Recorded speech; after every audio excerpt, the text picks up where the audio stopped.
And what I'm going to do is read a little bit from Robert Hand and about Pluto so that you understand what composite Pluto is. And then I'm going to explain what it means in Sagittarius or the 9th house. So Robert Hand says, and it's a short slideshow as well. Robert Hand wrote that Pluto is the planet of death and regeneration. In the composite chart, it represents those energies that cause a relationship to go through periods of heavy change. When Pluto is operative, something goes out of existence and a new order comes into being. In action, it's absolutely essential to prevent the stagnation that occurs when an old way of life has outlived its purpose. So Pluto is where, you know, we're going along, it's subconscious stuff, and then when something's outlived its purpose, as such in life, like, you know, it could be a car that's outlived its purpose, it could be a relationship, it could be a job, Pluto will shake things up and transform us. He goes on to say that in its action, it's absolutely essential to prevent the stagnation that occurs when an old way of life has outlived its purpose. It's really important to get that about Pluto.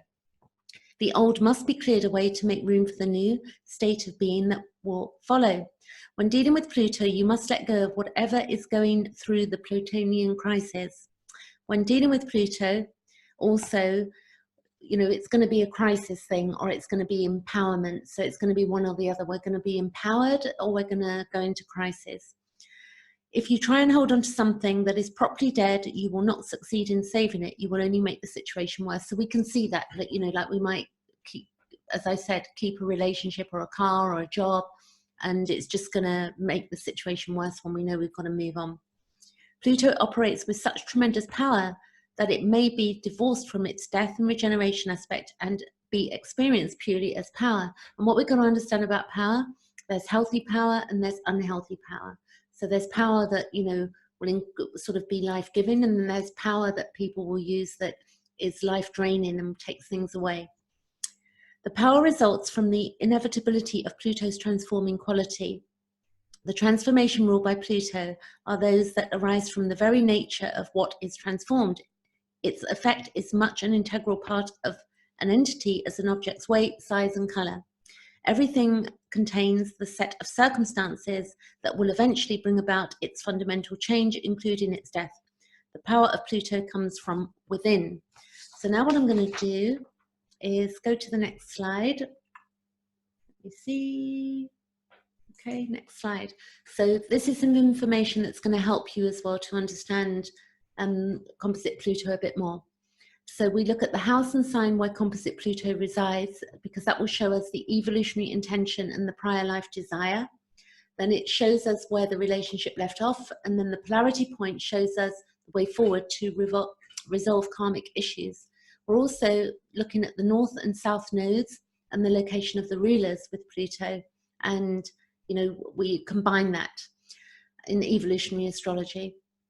The next thing is the intention of the relationship will be seen in the polarity point of Pluto and the house and sign it resides in. Here we can understand the reason the relationship is taking place.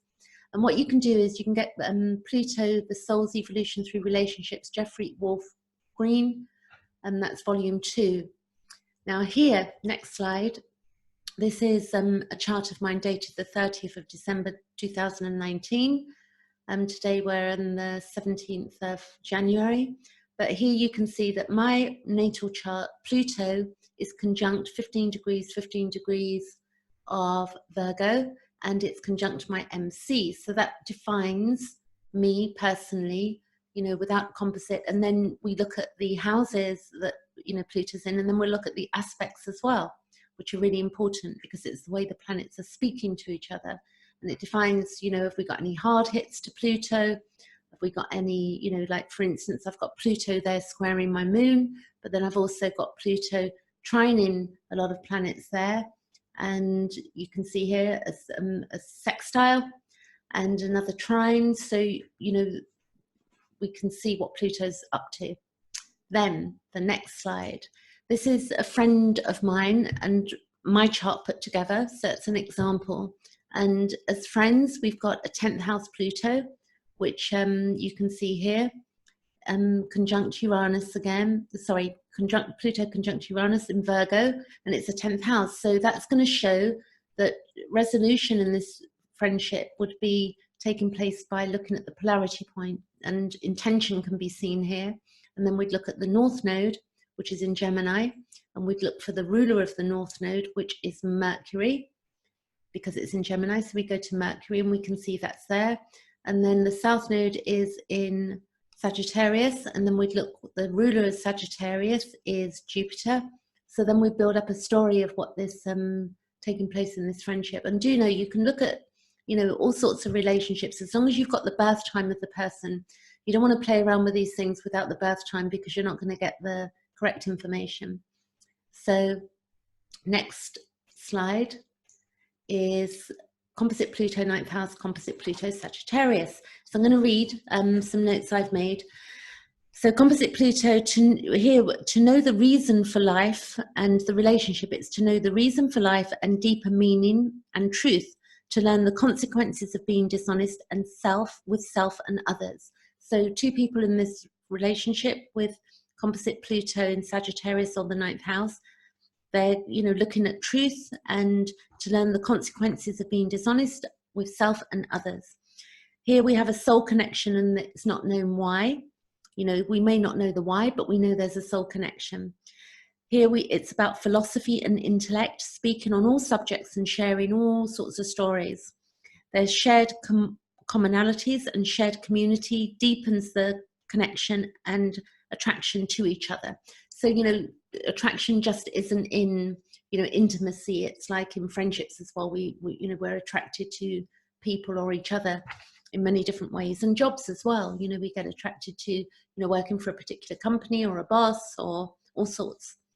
Here it's about being honest with self and other is the key. So it's really important to get to the bottom and be honest with each other. It's to watch out for stories not based in truth and that cover the truth. Dishonesty causes confrontation, and needed confrontation. You know, when we're dishonest with each other, sometimes there's going to be needed confrontation to get to the root of problems and not be dishonest. We don't want to go through life being dishonest with each other, you know, really. It's to watch for convince and convert, or trying to force to manipulate the other. So, you know, there can be Sagittarius, you know, there can be preacher here, past life, you know, where we've been preachers or, you know, scribes and such, and we want to, you know, our truth is the only truth, and we want to move away from that too and not manipulate other people, get rid of dogma.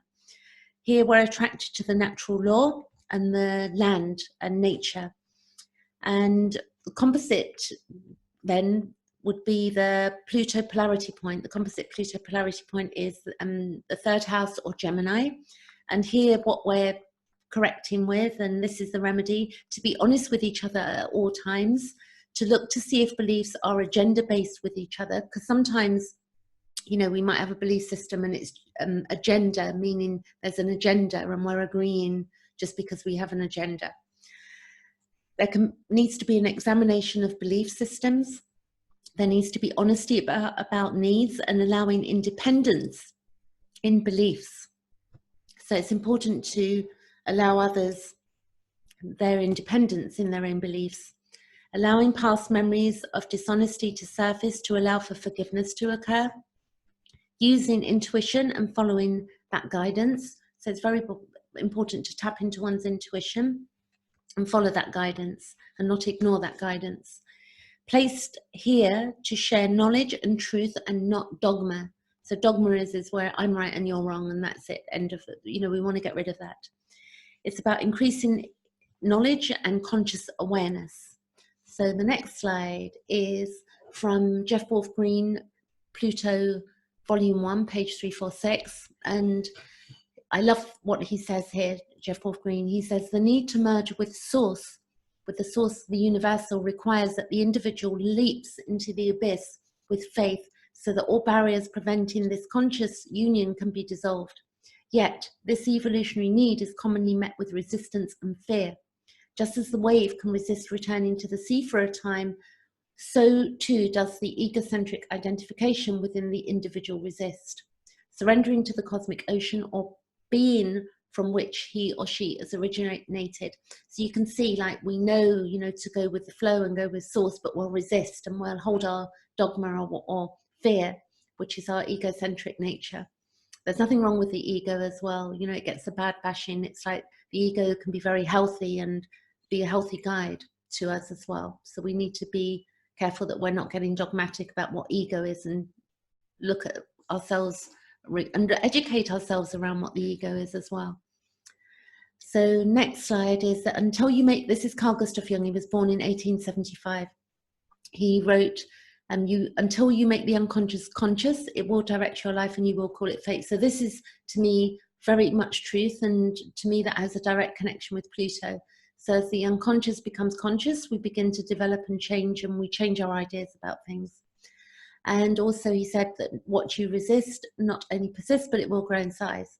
So that's it. That's the last slide. And I'm going to be back next week or over the weekend with Pluto in Capricorn, Composite.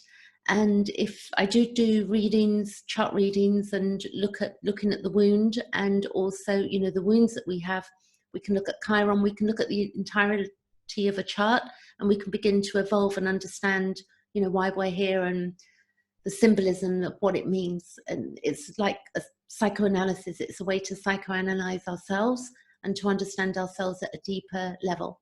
Okay, so that's it. And I'll be back in a couple of days. Thank you for watching.